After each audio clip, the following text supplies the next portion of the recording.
capítulos 12, versos 1 e 2. Romanos capítulo 12, versículo 1 e 2. Nós vamos estar lendo esse trecho da palavra de Deus para nós estarmos meditando na mensagem do Senhor para nossas vidas. Assim fala a palavra de Deus: rogo-vos, pois, irmãos, pelas misericórdias de Deus, que apresenteis o vosso corpo por sacrifício vivo, santo e agradável a Deus, que é o vosso culto racional. E não vos conformeis com este século, mas transformai-vos pela renovação da vossa mente, para que experimenteis qual seja a boa, agradável e perfeita vontade de Deus. Ó Pai bondoso e amado, agradecemos pela Tua palavra que fala aos nossos corações, que o Senhor esteja nos edificando nesse momento, trazendo a mensagem que o Senhor tem colocado no coração do Teu servo, Pai, para que seja pregada à igreja. E agradecemos que o Senhor traz a Tua palavra, Pai, e o Senhor nos ensina, o Senhor a interpreta, o Senhor a revela, o Senhor mostra, Pai. O Senhor esteja nos ensinando, nos edificando, tirando qualquer preconceito para aquilo que é a Tua palavra, para que a igreja seja cada dia mais renovada no poder do Senhor. Agradecemos e te pedimos no nome de Jesus, o Senhor. Amém. Irmãos, o texto que lemos vem com o título A Nova Vida. A Nova Vida. Dentro do contexto em que foi escrito Romanos, o apóstolo Paulo ele enviou uma carta aos irmãos da igreja de Romanos, encorajando os irmãos a vida que deviam ter no mundo ao qual eles estavam inseridos naquele momento. Mas o bom da palavra de Deus, irmãos, que ela é viva e eficaz, e ela serve para todos os tempos, todos os tempos. E uma vez que o Senhor está nos trazendo a mensagem, nos chamando a atenção para o culto a Deus. Muitas vezes nós preparamos-nos para o culto, para aqui no templo, sim, temos que fazer isso.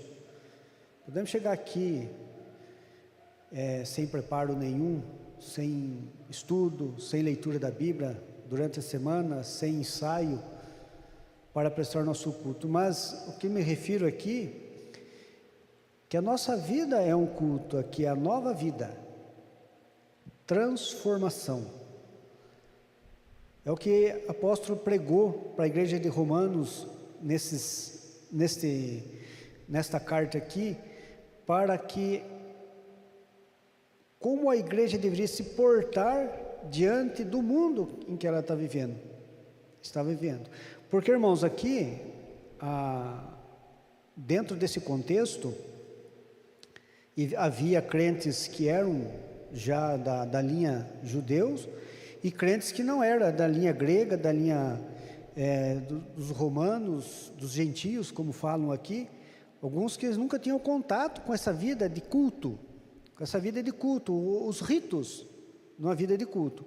E uma vez que ele chama a igreja para o culto a Deus, ele mostra que a vida de culto não é só aqueles momentos privados, aqueles momentos reservados para o culto público, era a vida do crente, E assim trazendo para nós hoje, irmãos, o culto a Deus não é só esse momento que nós nos encontramos aqui juntos, aqui na casa de Deus, é a vida de cada um de nós. A vida de cada um de nós. E uma coisa que nós temos que estar atento, como que tem sido o nosso culto que nós prestamos a Deus a cada dia. E para isso, irmãos, para que possamos apresentar a Deus o nosso culto como um sacrifício vivo, santo, agradável a Deus, nós temos que atentar a uma vida transformada. Por isso ele fala aqui, transformai-vos pela renovação da vossa mente. Transformai-vos pela renovação da vossa mente. Se não houver, irmãos, uma transformação, irmãos, da água para o vinho, é difícil dizer que há uma vida de culto, há uma vida de adoração, uma vida de entrega a Deus, uma vida de devoção sincera. Isso, irmãos, a palavra de Deus, ela chama atenção em toda a história da Bíblia, Deus nos deixou a Bíblia registrada para nós suprir as nossas curiosidades. Não, Deus deixou a Bíblia para nos instruir, para nos edificar, e através da Bíblia nós tirarmos lições importantes, desde lá do Gênesis até o Apocalipse, para que a nossa mente seja uma mente renovada, transformadas pelo Senhor. Se não houver uma transformação da vida, irmãos, uma transformação do coração, não houver uma transformação da mente, não há como realmente prestar um culto verdadeiro, um culto sincero, um culto que agrade a Deus. Isso mesmo o apóstolo Paulo fala aos Efésios, no capítulo 4, 17 ao 24, chamando a atenção dos irmãos lá da igreja de Éfeso, sobre como deviam se comportar, porque uma vez que o apóstolo Paulo estava numa viagem missionária, ele foi pregando aos chamados aqui gentios, embora ele fosse e pregasse nas sinagogas dos judeus, e não sendo aceito pelos judeus, ele era expulso da sinagoga, ele passou a pregar para as igrejas, formar igrejas, irmãos, ao longo das suas viagens missionárias ali na Ásia Menor, como se chama aqui. E aqui aos Efésios ele fala lá, já a igreja formada aqui, irmãos, uma igreja formada, uma igreja de anos aqui já em Efésios, lá no versículo 17 do capítulo 4, ele fala assim: isto, portanto, irmão, digo, e no Senhor testifico que não mais andeis como também andam os gentios na vaidade dos seus próprios pensamentos. Aqui, ó, irmãos, pensamento. Não andar como gentios na vaidade dos seus próprios pensamentos, os obscurecidos de entendimento, alheios à vida de Deus, por causa da ignorância em que vivem, pela dureza do seu coração. Por que pela dureza do seu coração? Porque ouviram a mensagem do Evangelho e não houve conversão naquelas vidas, os quais, tendo se tornado insensíveis, se entregaram à dissolução, para com avidez cometer toda a sorte de impureza. Esse é o que não conhece Cristo, é o gentio que não tinha contato com a palavra de Deus, que não houve transformação em sua vida. Mas, ao 20 aqui, ó, mas não foi assim que aprendesse a Cristo, se é que de fato o tendes ouvido e nele fosse instruídos, segundo é a verdade de Jesus, a verdade em Jesus, no sentido de que, quanto ao trato passado, vos despojeis do velho homem. Despojeis do velho homem, que se corrompe segundo as concupiscências do engano, e vos renoveis no espírito do vosso entendimento, e vos revistais no novo homem, criado segundo Deus, em justiça e retidão procedente da verdade. Então, irmãos, tem que haver, se não houver essa transformação em nossas vidas, é impossível nós cultuarmos a Deus em espírito e em verdade. É impossível. Então, tem que haver um despojamento, irmãos, daquilo que o mundo pratica, do que o mundo vive, do que o mundo prega, para a vida do crente. Nós estamos inseridos, irmãos, numa sociedade que não conhece o Evangelho. Estamos inseridos numa sociedade que não tem Cristo. E nós, como cristãos, nós temos que ter o porte, o comportamento diferenciado daqueles que não são de Cristo. Nas demais diversas vocações as quais o Senhor nos colocou para servi-lo. Poderíamos dizer muito bem aqui, mas como seria bom se nós trabalhássemos numa empresa só de crente? Como será que seria, irmãos? Como será que seria essa empresa só de crente? Não. Como será que seria? Mas não, irmãos. Deus colocou numa empresa que não é só crente, não. Vocês sabem disso, hein? Nós somos pessoas, funcionários aqui creio aqui, irmãos, de pessoas de trabalhos mais humildes numa empresa, trabalho de chefia. Crentes aqui somos. Mas como que nós, como cristãos, exercemos o nosso ofício lá, sendo cristãos? Há essa transformação, o velho homem ainda reside na forma de nós exercermos nossas atividades profissionais?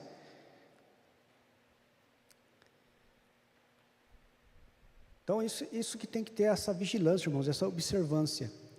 Quanto no trato passado, vos despojeis do velho homem, que se corrompe segundo a concupiscência do engano. Mas nos renoveis no espírito do vosso entendimento e vos revistais do novo, criado segundo Deus, em justiça e retidão procedentes da verdade. O que é o novo homem, irmãos? O novo homem criado a partir de Cristo, daquilo que Cristo viveu. A partir daquilo que Cristo viveu. Essa vida transformada, essa vida modificada, ao maior exemplo nosso, que é o próprio Senhor Jesus, que nos ensina. E como que é, irmãos, esse proceder, irmãos, mudar o nosso pensamento, através do quê? Não tem outro meio, irmãos, não tem outro meio, de você ter uma vida transformada, uma vida mudada, uma mente mudada, para os padrões de Deus, a não ser a palavra de Deus, as Escrituras. O próprio Senhor Jesus Cristo, lá na sua despedida dos discípulos, lá em João 17, fala: santifica-os na verdade, a tua palavra é a verdade. Então nós temos que ter um apego à palavra de Deus, irmãos, um apego à palavra de Deus, para trabalhar na nossa mente, para que nós não sermos diferentes,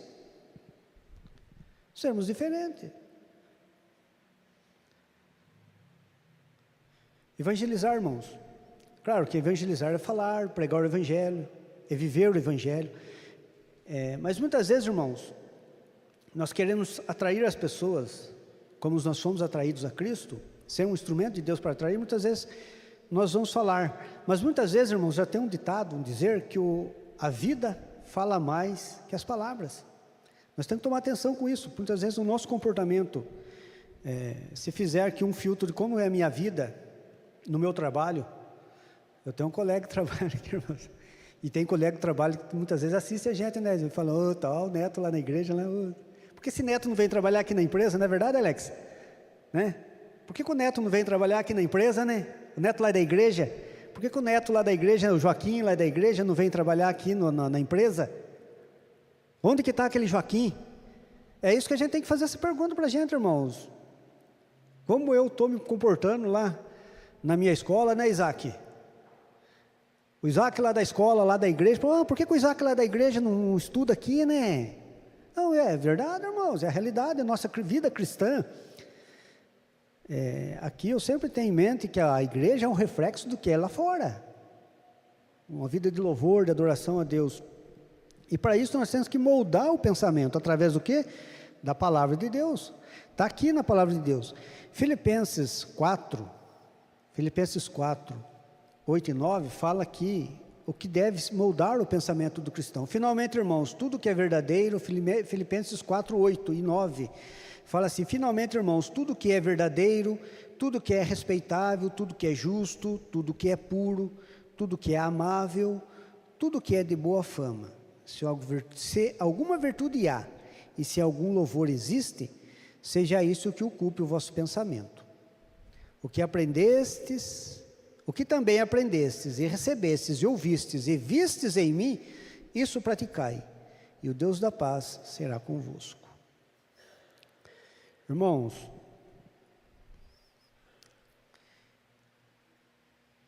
para nós, do sítio, vamos dizer assim, faz 40 anos que a televisão chegou lá em casa, 40 anos que tem televisão lá em casa. O que eu quero dizer, lá em casa, na casa do pai. Na casa do pai, depois nós costumamos ter televisão na casa.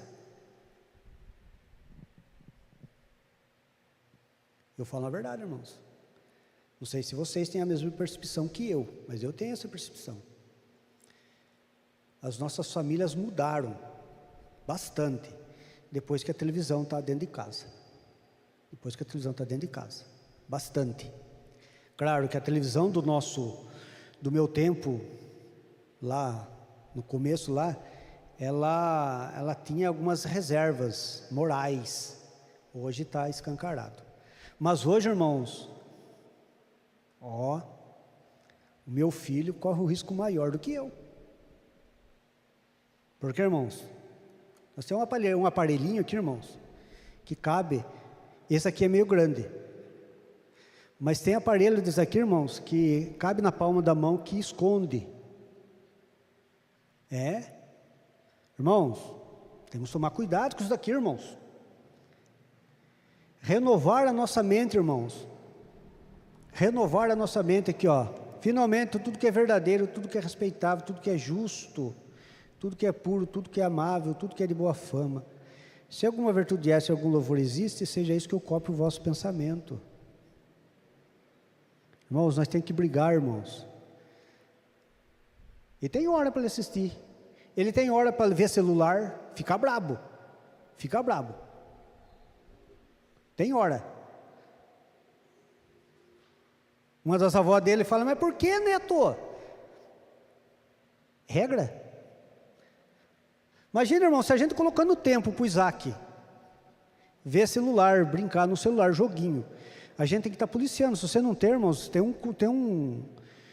um dispositivo aqui que você instala no celular, que você deixa quanto tempo seu filho quiser no celular. Se quiser deixar ele só 10 minutos com o celular, ele bloqueia seu celular, seu filho onde ele estiver, no Brasil. Mas eu quero dizer, a hora que ele está com o celular, mesmo a hora que ele está liberado do celular, ele tem que saber o que ele está vendo, o que ele está assistindo agora, o Isaac. Agora vamos falar para o Neto. Ô Neto, o que você tem visto no celular às 24 horas? Porque o Neto não tem bloqueador de tempo. O que tem ocupado a nossa mente, irmãos, é isso que eu quero falar aqui nessa noite. Para ter uma vida transformada, a palavra de Deus tem ocupado a nossa noite. Não estou falando que o celular é mau. Se você colocar aqui, irmãos, tem mensagem do pastor, tem mensagem da escola dominical, tem a mensagem do culto de quarta-feira. Olhando um pouquinho mais longe, tem a mensagem do pastor Hernandes, pastor Augusto Nicodemos, pastor lá de Curitiba, aqui de Itapeva, das nossas igrejas aqui de Itapeva, Billy Graham. Pastor Billy Graham, irmãos, prega bastante no meu celular. O que tem moldado a nossa mente, irmãos? O que nós temos gastado? Claro, você vai ficar lá, viu? Perguntaram para o pastor Hernandes, certa vez, quanto tempo que ele demorava para preparar um sermão. Alguns de nós aqui conhecem o pastor Hernandes. Ele prega principalmente na igreja de Pinheiros, embora ele não seja o pastor da igreja de Pinheiros. Sempre está pregando lá. Hoje pregou de manhã, prega sempre numa segunda-feira, 2 segunda-feiras do mês, ou 3. Daí perguntaram para ele, sermões de 30 a 40 minutos, irmãos. Cansativo, né? Muitas vezes, né? Mas é verdade. Quanto tempo o senhor gasta para fazer um sermão de 40 minutos? De 30 a 40 minutos que o pastor Hernandes vai. Tem sermão do pastor Hernandes que é de 1 hora ou mais. Falou no mínimo 8 horas de estudo para preparar um sermão. Então, a responsabilidade, irmãos, que nós temos de se envolver com a palavra de Deus, para que nós tenhamos uma mente moldada, transformada pelo Senhor, para prestar um culto que lhe seja agradável. E a única maneira, irmãos, a gente fala, eu gostaria de conhecer a vontade de Deus para a minha vida. E a gente muitas vezes fica preocupado, onde eu vou buscar? Está aqui na palavra de Deus. Aqui, ó, não vos conformeis com este século, mas transformai-vos pela renovação da vossa mente, para que experimenteis qual seja a boa, agradável e perfeita vontade de Deus. Para que eu conheça, irmãos, a boa, agradável e a perfeita vontade de Deus, eu tenho que ter uma mente transformada aqui, ó.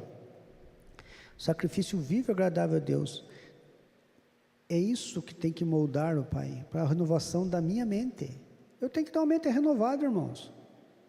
Tem que ter uma mente renovada. A respeito da palavra de Deus, irmãos, a fidelidade que o pregador tem que ter à palavra de Deus, não sei se você já viu a pregação do pastor Billy Graham.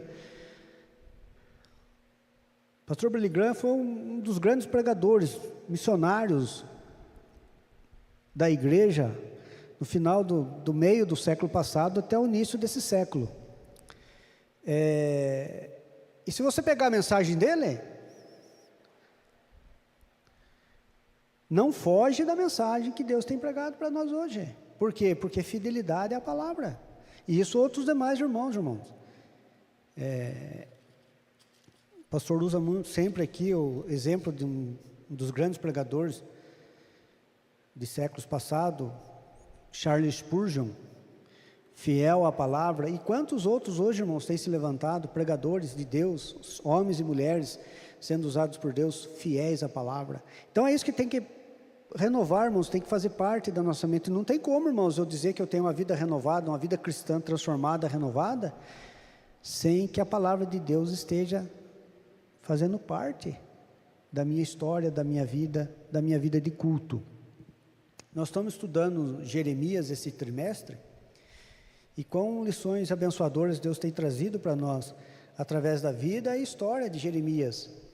E aqui lá em Jeremias 29, 11 e 14, Jeremias 29, 11 e 14, tem uma palavra bonita aqui que fala aqui, Jeremias 29, 11 a 14, fala assim: eu é que sei que pensamentos eu tenho a vosso respeito, diz o Senhor, pensamento de paz e não de mal, para vos dar o fim que desejais. Então me invocareis, passareis a orar a mim, e eu vos ouvirei. Buscar-me-eis e me achareis quando me achardes de todo o vosso coração. Quando me buscardes de todo o vosso coração. Buscar-me-eis e me achareis quando me buscardes de todo o vosso coração. Serei achado de vós, diz o Senhor, e farei mudar a vossa sorte. Congregar-vos-ei de todas as nações e de todos os lugares para onde eu vos lancei, diz o Senhor, e tornarei a trazer-vos ao lugar de onde vos mandei para o exílio. Que palavra maravilhosa, irmãos. Que palavra maravilhosa. Eu é que sei que pensamento tem em vós. Deus é bondoso, irmãos, misericordioso. Mesmo a gente querendo relutar contra o princípio da vontade de Deus em nossas vidas, Deus é bondoso, Ele vai lá, Ele trabalha nos nossos corações, e muda o nosso ser, muda o nosso caráter, muda a nossa vida. E aqui fala aqui, ó, buscar-me-eis e me achareis quando me buscardes de todo o vosso coração. Então a busca para o Senhor tem que ser completa, irmãos, ela não pode ter pedacinhos de lado.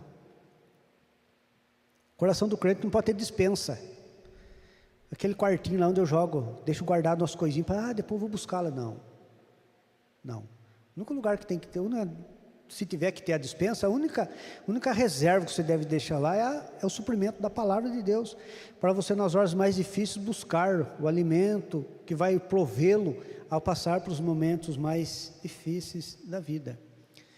E como nós temos estudados aqui na lição, irmãos, dos tópicos da revista hoje, falou sobre a hora da poda. A hora da poda. Lá o exemplo que ele usa lá em Jeremias, no versículo 12,